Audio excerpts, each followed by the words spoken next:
Buenos días a todos y a todas. Como menciona la presidenta, nos dieron la labor de ver la nueva ley de adquisiciones y la nueva ley de obras. En términos generales, si me ayudan con la presentación, la siguiente lámina. En el caso de la siguiente, por favor, en la nueva ley de adquisiciones, lo que se busca es hacer más transparente y más ágil todos los procesos de compra.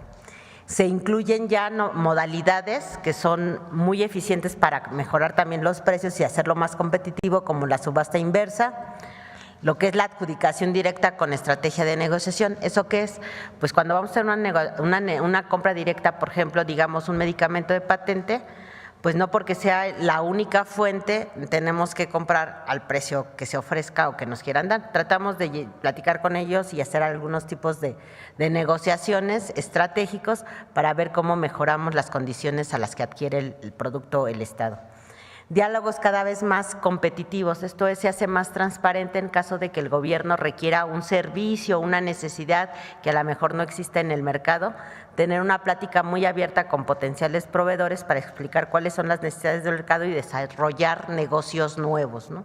Pero de manera muy transparente.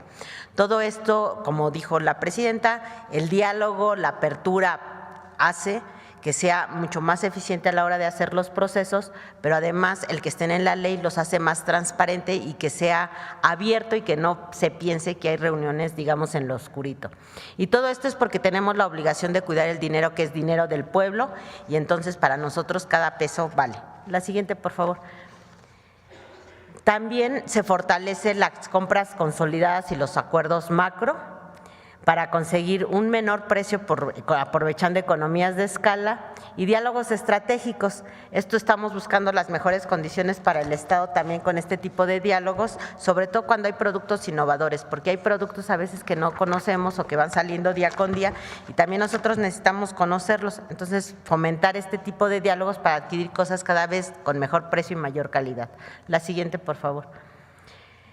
La otra lo mencionaba la presidenta, nosotros como gobierno compramos mucho, entonces también podemos utilizar el poder de las compras para otros fines, como por ejemplo impulsar la política industrial de México y fortalecer mucho el mercado interno.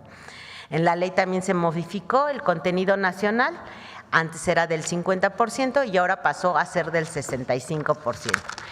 El pedir un contenido nacional más alto, esto hace que se fomenten las cadenas de valor aquí en México y las cadenas de producción. La siguiente, por favor. Y no solo estamos pensando en las grandes empresas, sino también ahora ya figura en la ley la parte de la economía social. Es decir, se dan regulaciones muy específicas y con ciertas facilidades a lo que son las cooperativas, las pequeñas empresas, las MIPYMES. ¿Y estas facilidades en qué consisten? Consideramos que las pequeñas empresas no tienen la capacidad a veces económica o el flujo de capital y entonces se le dan facilidades para recibir anticipos, pronto pago, cómo hacer licitaciones también con procesos más ágiles y simples porque no tienen la misma estructura de las grandes empresas y también darles un acompañamiento de principio a fin. La siguiente, por favor. Esto permite también fortalecer el mercado interno y también da fortalecimiento a la cadena de producción, que se van necesitando pequeños productos para los grandes productos, ¿no? de las grandes empresas, como por ejemplo los coches, empezar a trabajar desde cosas básicas como cajas de cartón, cajas de plástico donde se depositan las refacciones hasta la integración en un vehículo propiamente. La otra que se ve en la ley es cómo evoluciona el Compranet. Ahí erróneamente o digamos tendenciosamente se ha dicho que desaparece el Compranet. Ustedes saben que la tecnología evoluciona muy rápido, a veces cada año salen hasta 3 modelos de teléfono, entonces imagínense un sistema tecnológico que estaba desde el 2010, entonces ya estaba muy viejo. El Compranet en realidad lo cambiaron en 2023 en la administración del expresidente López Obrador. Nada más que la ley no se había actualizado, ¿no? Entonces hoy fue el momento de homologar la ley, pero el sistema de Compranet quedó fuera en el 2023, ahora trabajamos un nuevo sistema ya con tecnología mejor, más evolucionada y además que nos permite ir desarrollando de manera como modular, como juegos de Lego, ¿no? Le vamos poniendo cositas nuevas. Entonces este sistema es el mismo que todos conocen, ya lo mantenemos y solo se le van a agregar los módulos que vienen con el cambio de ley. Entonces Y la ventaja de este sistema es que es propio, no tenemos que pagar a proveedores, que era caro porque el Comprener era un sistema tipo SAP, pero ahorita ya es más económico y además lo podemos tener permanentemente en cambio. Y otra de las compras de lo que va a tener este sistema es una tienda digital. Esta tienda digital lo que busca es tener al acceso de todos los administradores de todo el gobierno, productos que se utilizan en todos lados, que se puedan adquirir más rápido y sin burocracia. La siguiente, por favor. Y lo mismo también trabajamos en la ley de obras, también pensando en lo mismo. Se le incluyó la parte de diálogos estratégicos. Muchas veces cuando los proyectos se tardan mucho al principio porque el que va a participar en el proyecto no conoce realmente el proyecto, lo conoce en el papel. Y a veces no es lo mismo tener un papel que tener reuniones primero y explicar en qué consiste el proyecto, porque las propuestas ya pueden venir más precisas, más ad hoc, y se acortan todos los procesos administrativos. Entonces se incluye el diálogo estratégico entre el gobierno y el sector privado para que conozcan los proyectos y puedan presentar los proyectos ejecutivos mejor y más rápido. Se incluye la figura de subastas inversas, también con eso se consiguen mejores precios y se logran pujas. La siguiente, por favor. ¿Qué hay también en esta reforma? Bueno, en esta reforma antes no existía, en el caso de obras, investigaciones de mercado. Ahora se incorpora con el objeto de hacerlo más transparente, se incluyen las investigaciones de mercado y además al supervisor de obra, que es una figura que lo que busca es que le ayude al propio gobierno a que todas las construcciones se hagan con las especificaciones correctas para garantizar la seguridad y la calidad de la construcción, que son estos supervisores de obras, también se les hace responsables solidarios, ¿no? Es decir, tienen que vigilar muy bien que la obra esté bien construida, que no pueda haber ningún defecto, para que también nosotros procedamos a la aceptación de la obra y a la conclusión del pago. Todo esto nos ayuda a ser más transparentes, más eficaces y también hace que tengamos cada vez obras más seguras y más efectivas. La siguiente.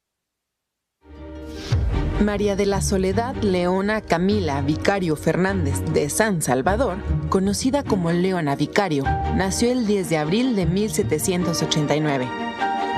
Fue hija de uno de los matrimonios más ricos de la Nueva España, lo que le permitió tener acceso a una educación amplia, que más tarde puso al servicio de la lucha de independencia, usando los nombres de los personajes de libros que leyó para crear un código secreto y mandar mensajes cifrados.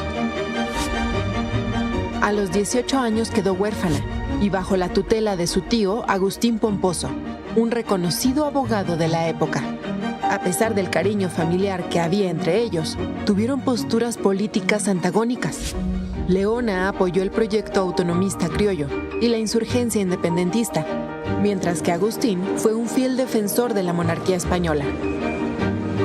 Leona se incorporó a la agrupación secreta Los Guadalupes, que se formó cuando en 1808 el incipiente movimiento de criollos que buscaba la autonomía de la Nueva España fue duramente reprimido.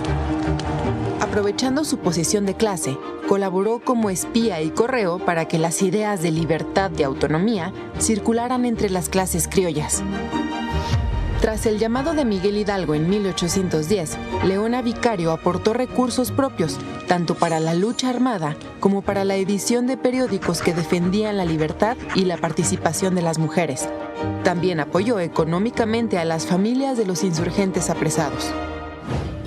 En 1813, Leona fue detenida y recluida en el convento de Belén en la Ciudad de México. Durante sus juicios no delató a ninguno de sus compañeros, a pesar de las presiones y la incautación de sus bienes. Su lealtad al movimiento y valor en esos interrogatorios protegieron a decenas de personas. Tras un audaz escape, Leona llegó a Oaxaca, en donde se incorporó a la insurgencia de Morelos y se casó con Andrés Quintana Roo. Pero el movimiento de Morelos se fue resquebrajando y Leona tuvo que huir con Quintana Roo durante años. En enero de 1817, Leona tuvo que dar a luz a su primogénita Genoveva en una cueva de Achipixtla. Aprovechando su vulnerabilidad por los cuidados maternos, Leona y Andrés fueron traicionados y apresados. Estuvieron detenidos hasta 1821, que se consumó la independencia. En 1831, Lucas Alamán, el futuro líder del Partido Conservador, quiso denostar la participación de Leona Vicario en la independencia, calificándola de heroísmo romancesco y afirmando que ella se había incorporado a la insurgencia solo para seguir a su esposo Andrés Quintana Roo. Leona Vicario escribió una aguda y contundente respuesta en defensa de la autonomía política de las mujeres.